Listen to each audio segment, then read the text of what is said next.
Hi guys, how to download and install WinRAR in Windows.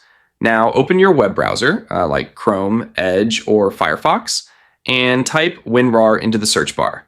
Then navigate to the official website at win-rar.com.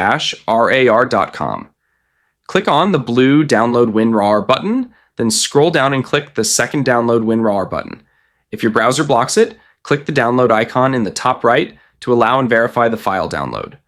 Open your File Explorer, go to the Downloads folder, and double-click the downloaded WinRAR setup file. Click Yes on the security prompt, read the agreement, and click Install. On the Setup Customization screen, select or unselect the file formats like RAR, zip, etc. You want WinRAR to open automatically, then adjust your interface preferences. Click OK, and then click Done to complete the setup.